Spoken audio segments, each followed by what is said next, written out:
Fala aí, galera! E aí, amiguinho, amiguinha? Como é que você está? Maravilha da natureza? Tudo tranquilo? Sossegado? Ha! Tenho certeza que você está bem aí, você vai estar acomodado aí no seu assento, preparando o seu psicológico, preparando para voltar a trilhar, a colocar os tijolinhos do seu caminho rumo à universidade. Estamos aqui para isso, galera, para ajudar você a atingir o seu objetivo, belezeira? Tamo junto. Maravilha da natureza. Comigo também tá tudo bem, tranquilo, tá um calor do cão aqui onde eu tô. Não exatamente aqui, mas no ambiente tá feio. Mas estamos junto. Marcando, tranquilo, sossegado. Vamos lá. Hoje a gente vai dar continuidade no estudo da termodinâmica. Na aula passada a gente tratou dos gases, né? Os gases ideais, as transformações, a relação entre as variáveis de estado, PV igual a nRT, a transformação gasosa de um estado para outro, PV tipo fotó. E agora a gente vai começar a dar um enfoque mais físico para a transformação gasosa, tratando das energias envolvidas nessas transformações gasosas. Uma dessas energias, que é chamada de energia externa, que cai na classe da energia externa, é o calor. A gente já estudou isso muito nas outras aulas, tá? Uma outra energia que cai na classe de energia externa, ou seja, a energia que o gás troca com o meio externo, é a energia mecânica. Quando um gás expande ou quando um gás é comprimido, a gente tem uma troca de energia mecânica. E a grandeza que mede essa troca de energia mecânica que o gás tem com o meio externo é o trabalho da força de pressão do gás. Sim, amiguinho, lembra lá da aula de trabalho de uma força? Pois bem, a gente vai usar aqui nessa aula para medir a quantidade de energia mecânica que o gás troca com o meio externo, ok? Sem a demonstração em si, o trabalho da força de pressão do gás para uma transformação que é isobárica, pressão constante, é o valor da pressão vezes a variação do seu volume. Lembrando que, marca aí na sua caixinha de ferramentas, que essa aqui só serve para isobárica e que as unidades são trabalho, unidade de energia, lembra aí qual que é? 1 joules, perfeito. A pressão no sistema internacional, Newton por metro quadrado, que é o que nós nomeamos Pascal, marca aí, Pascal. Variação do volume tem que estar no SI, a variação do volume tem que estar em metros cúbicos. Então, a variação do volume em metros cúbicos. Essa expressão nos leva a concluir que o trabalho pode ser positivo, negativo ou nulo. Sempre que for uma expansão, pessoal, o trabalho da força de pressão do gás é positivo. Isso quer dizer que o gás transfere energia mecânica para o meio externo. Transforma algumas e transfere energia mecânica para o meio externo, na expansão. Se for uma compressão, aí a gente tem o trabalho negativo. Aí o gás está recebendo energia mecânica do meio externo, belezeira? E se não tiver variação do volume, portanto uma transformação isovolumétrica, o trabalho é igual a zero, ok? Então sempre que for uma expansão gasosa, a gente tem o trabalho positivo, joules. Sempre que for uma compressão gasosa, a gente tem um trabalho negativo, ok? E se a transformação for a volume constante, ou seja, isovolumétrica, o trabalho é nulo. No caso de transformações em que não cai nessas duas, isobárica ou isovolumétrica, a gente tem uma outra ferramenta para determinar o trabalho, que é calcular a área sob uma curva de um gráfico da pressão em Pascal pelo volume em metro cúbico. Belezeira? Então vamos supor que ocorra uma transformação gasosa do estado A de amor para o estado B de baixinho. É uma expansão gasosa, né, de A para B. Como que eu vou calcular o trabalho nesta transformação gasosa? Então aqui você vem e tira essa área. Fechou? O trabalho é numericamente igual a essa área, sob a curva. O sinal do trabalho, você que vai colocar. Você tem que identificar se a transformação é uma expansão, aí você atribui o sinal positivo, ou se a transformação é uma compressão, aí você atribui o sinal negativo. De qualquer maneira, você vai ter que tirar a área sob o gráfico. Aí você vai começar a arrancar os cabelos e falar, Deus do céu, como eu vou calcular a área dessa curva torta aí? Que jeito? Meu, aqui é o caso generalizado.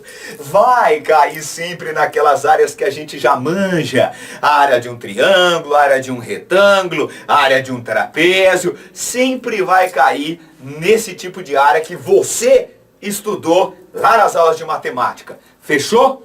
Então esse é o resuminho que você tem que colocar aí na sua caixinha de ferramentas para conseguir resolver os problemas referentes a essa aula. Beleza? Trabalho da força de pressão do gás. Mede a energia mecânica que o gás troca com o meio externo. Manjou? Bora lá. Exercício 1. Um ciclo termodinâmico para 1 mol de um gás monoatômico consiste em 4 processos. O processo AB é isobárico, o processo BC é isocórico, CD isobárico, DA isocórico. Lembrando que isocórico na realidade é isovolumétrica, beleza, galera? Então anota aí, isocórico e isovolumétrico é a mesma coisa. Ou também poderia ser isométrico. Então, anota aí na sua caixinha de ferramentas também. Representados na figura da pressão pelo volume. Sabe-se que a pressão em A é de 3 vezes 10 a quinta Pascal. Olha aí que fofo. Já está nas unidades que tem que ser.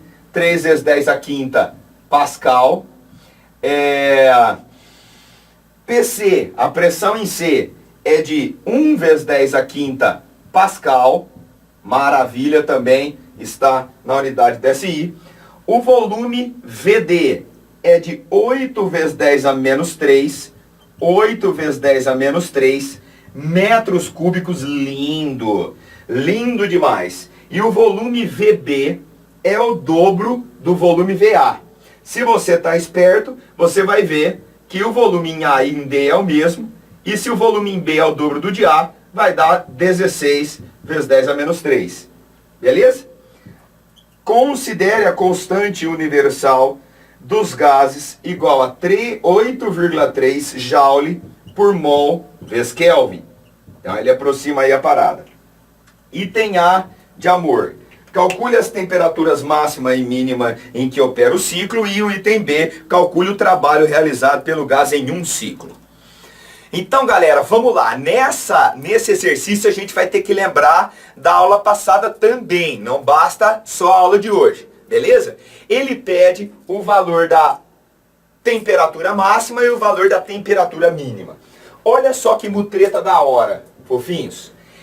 Para a gente descobrir esse valor das temperaturas, eu tenho que lembrar da equação de Clapeyron, que é aquela equação aonde relacionam as variáveis de estado. E você tem que sacar o seguinte, ó. PV é igual a nRT. Ok? Em qual estado a temperatura vai ser máxima? Como eu tenho os valores de pressão e volume, eu tenho que sacar que o estado em que a temperatura vai ser máxima é onde tiver a maior pressão e o maior volume, porque esse produto dá o valor máximo. Por consequência, a temperatura é a máxima, já que o número de mols é o mesmo e o R é uma constante. E aonde que a temperatura vai ser mínima?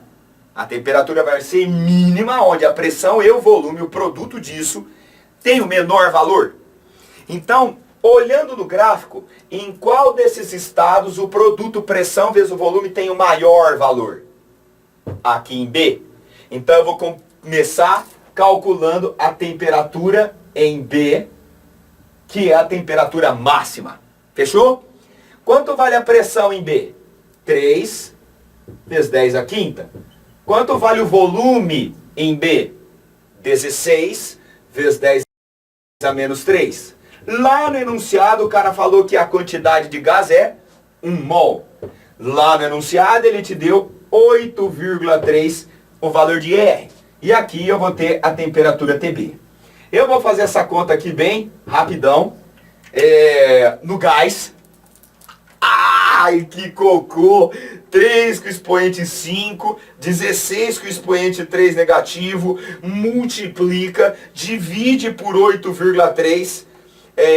Peraí, 3 com expoente 5, 16 com expoente menos 3, aí multiplica, divide por 8,3, vai dar 578 Kelvin. Essa é a temperatura máxima, 578 Kelvin, aproximadamente, ok? Essa é a temperatura máxima, belezeira? E em qual estado a temperatura será mínima, fofinhos? Na onde a pressão e o volume têm os menores valores. Portanto, aqui no estado D. Então, eu vou fazer igualzinho, mais diferente. PD vezes VD é NR vezes a temperatura em D. Pegando os valores que a gente tem no gráfico, a pressão em D é 1 vezes 10 à quinta. 1 vezes 10 à quinta. O volume em D é 8 vezes 10 a menos 3. 8 vezes 10 a menos 3. Aqui o número de mols é 1, o R é 8,3 e a temperatura em D é o que eu quero. Novamente eu vou fazer as contas aqui na calculadora bem no gás. Aqui 8 vezes 10 a menos 3 vezes 10 a segunda dá 800. 800. O 8,3 que posso dividindo vai dar 96 Kelvin aproximadamente. 96 Kelvin aproximadamente. Beleza? Essas contas não dão exatas não, mas tudo bem, eu já aproximei aqui, não tem problema. Fechou? Então aqui a gente remete à aula passada. A aula em que a gente viu as variáveis de estado. E o item B, ele pede para a gente determinar o trabalho em cada ciclo. Veja, pessoal, que aqui a gente tem uma sequência de transformações. De A para B, B para C, C para D, D para A. Isso fecha um ciclo, que a gente denomina transformação cíclica, que aliás é muito importante para a gente entender o funcionamento das máquinas térmicas lá para frente, beleza? Como que eu calculo o trabalho em um ciclo completo? Eu tenho duas maneiras de fazer. Uma delas, que é um pouquinho mais devagar, seria calcular o trabalho em cada uma dessas transformações. De A para B, B para C, C para D, D para A. Beleza? Vendo se é expansão, positivo trabalho. Vendo se é compressão, negativo trabalho. Vendo se é isovolumétrica, trabalho é zero. Mas tem uma manha muito mais prática, que é assim. Numa transformação cíclica, se você tirar a área interna do ciclo, sendo a pressão em Pascal e o volume em metro cúbico, o trabalho do ciclo é numericamente igual a essa área. Então o trabalho numa transformação cíclica é mais ou menos a área interna. Ô Ganso, como assim mais ou menos? É quase? Mais ou menos? Mais ou menos? Não, meu, ou é mais ou é menos. Se o ciclo é descrito no sentido horário, tá? O trabalho é positivo. Isso quer dizer que o ciclo está funcionando como uma máquina térmica, fornecendo energia mecânica para o meio externo. É quando a gente usa o carro e anda por aí, né? Andar é ter energia mecânica. Agora, o ciclo pode ser descrito no sentido anti-horário. Aí seria a representação de uma máquina frigorífica, onde o trabalho em cada ciclo seria negativo. Como a transformação é de A para B, B para C, C para D, D para A, está no sentido horário. Então, o trabalho nessa transformação cíclica vai ser positivo. Aí a gente vai calcular a área desse retângulo, mamão com açúcar. De 8 para 16 é 8 vezes 10 a menos 3.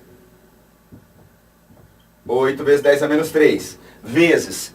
De 1 vezes 10 a quinta para 2 vezes 10 a quinta, para 3 vezes 10 a quinta, é 2 vezes 10 a quinta. Então, 2 vezes 10 a quinta. 8 vezes 2, 16. 16 vezes 100, 1.600 joules. Em cada ciclo, o gás transfere para o meio externo. Em cada ciclo, o gás transfere para o meio externo 1.600 joules de energia mecânica. Beleza, galera? Não pode esquecer que o trabalho, ele mensura, ele mede a quantidade de energia mecânica que o gás troca com o meio externo. Fechou? Esse é o primeiro probleminha, remete à aula anterior e à aula de hoje. Segundo probleminha, segundo exercício. Um fluido se expande do estado A para o estado B, como indica no diagrama, no gráfico da figura. Olha aí no gráfico, pessoal. No eixo vertical a gente tem a pressão, 10 a sexta Newton por metro quadrado, que é o Pascal. E no eixo horizontal a gente tem o volume, 10 a menos 4 metros cúbicos. Belezeira? E aí você tem a sequência de transformações, né? Aí uma primeira com pressão constante, isobárica, uma que é isonada e a outra até o estado B, que é isobárica também. Fechou? No estado A, a pressão é 5 vezes 10 a sexta e o volume é 2 vezes 10 a menos 4. Ali um pouquinho para frente o volume é 4 vezes 10 a menos 4. Aí você tem o volume 6 vezes 10 a menos 4 no estado B, e a pressão é 2 vezes, no estado B é 8, e 2 vezes 10 a sexta. Analisando essas informações, é correto afirmar que o trabalho realizado nessa expansão em quilojoules é igual a quanto? Então veja bem, meus amigos, agora a gente vai na essência da aula, que é calcular o trabalho da força de pressão do gás. Nessa sequência de transformações, o que está acontecendo com o gás? Ele está expandindo ou ele está sendo comprimido? Expandindo. Portanto, todas essas transformações têm o trabalho positivo. O gás está transferindo energia mecânica para o meio externo. Como eu não tenho uma expressão direta para calcular essa figura para a área, eu vou picotar em 3 áreas. Ó, eu vou pegar essa primeira área aqui, ó, que eu vou chamar de área 1, que é um retângulo, beleza? Essa segunda área aqui, ó, eu vou chamar de área 2, que é um trapézio. E por fim, essa área aqui, que é a área 3, que é um outro retângulo. Perceba que não tem problema eu picotar em áreas, desde que o gráfico seja de pressão pelo volume, Pascal e metro cúbico.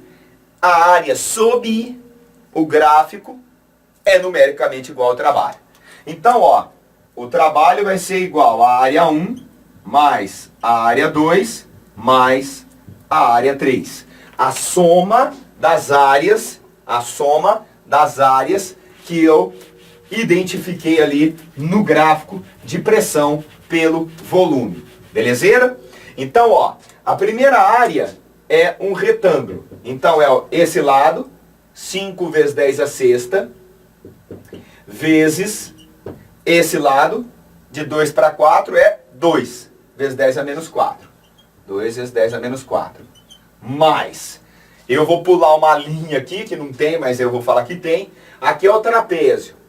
O trapézio, a área do trapézio é dada pela base maior, que é 5 vezes 10 a sexta, mais a base menor, que é 2 vezes 10 a sexta, base maior, 2 vezes 10 a menos 3, 4, burro, menos 4.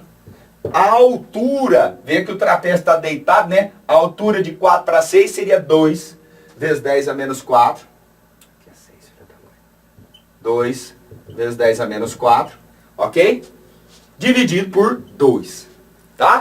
Então aqui 5 vezes 10 a sexta, mais 2 vezes 10 a sexta, vezes 2 vezes 4, dividido por 2. E tá faltando aquela área pititica ali, ó.